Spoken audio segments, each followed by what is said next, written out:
Assalamualaikum warahmatullahi wabarakatuh. Mencari suami yang bisa menerima dan sayang dengan anakku itu sangatlah sulit. Apalagi di zaman sekarang yang serba memandang fisik. Begitulah curhatan janda kaya beranak satu ini.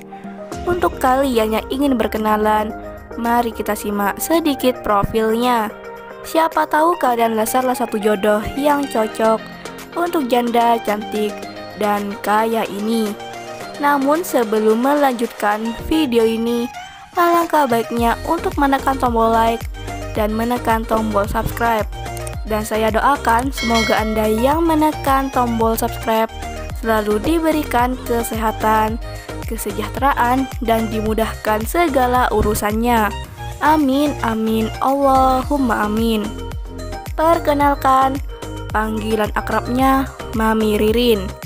Mami Ririn ini statusnya janda beranak satu. Namun suaminya meninggal 2 bulan yang lalu. Dan di channel ini Mami Ririn sedang mencari pendamping hidup dan ayah baru untuk anaknya. Untuk kriteria suami yang diidamkan oleh Mami Ririn adalah sosok lelaki setia dan bisa sayang dengan anaknya. Insya Allah kalau rumah dan mobil aku sudah punya mas, jadi gak perlu khawatir.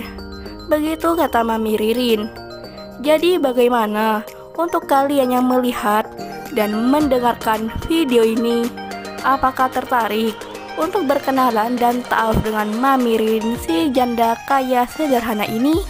Jika iya bisa langsung tulis di kolom komentar beserta alamat lengkap kalian, supaya Mami Ririn bisa menghubungi kalian secara langsung. Dan untuk kalian yang ingin berkenalan lewat media sosialnya, bisa langsung tulis juga di kolom komentar. Itulah sedikit profil tentang Mami Ririn. Jika ada kesalahan kata dan informasi, saya mohon maaf. Semoga postingan ini dapat membantu Anda yang sedang mencari jodoh serius. Sekian, wassalamualaikum warahmatullahi wabarakatuh.